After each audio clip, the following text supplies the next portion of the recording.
కార్మిక సోదరులకి ముందుగా విప్లవాభినందనలు. మిత్రులారా, నిన్న జరిగినటువంటి చర్చలు, వాటిపైన ఉన్నటువంటి అభిప్రాయాలు మీ అందరి దృష్టికి తేవడం కొంత లేట్ అయిన మాట వాస్తవమే, అన్నిదా భావించవద్దు. జరిగినటువంటి పరిణామాలపై మేము చర్చించుకొని ఈరోజు మీ ముందుకి ఒక విషయాలను తీసుకొస్తున్నాము.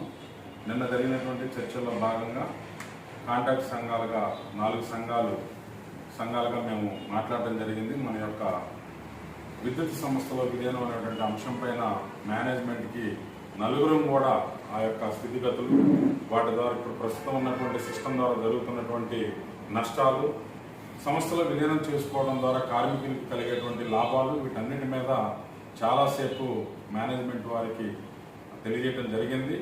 అయినప్పటికీ మేనేజ్మెంట్ ఇవన్నీ చేయడానికి మాకు అభ్యంతరం ఉన్నది, ఇది ప్రభుత్వం దృష్టిలో ఉన్నదని ఈ విధమైనటువంటి అంశాలని మేనేజ్మెంట్ కూడా లేవనెత్తడం జరిగింది. అందులో భాగంగానే మేము మన యొక్క రాష్ట్ర జేఏసీ వారికి ఈ యొక్క విలీనం పైన గట్టిగా కూడా మేనేజ్మెంట్ ద్వారా తీసుకురావాలని చెప్పడం జరిగింది.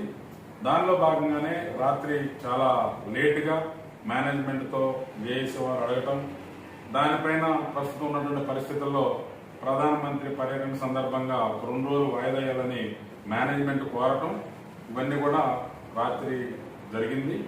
దీనిలో భాగంగానే రేపు 17వ తేదీ సాయంత్రం 3 గంటలకి చర్చలు ఉన్నాయి.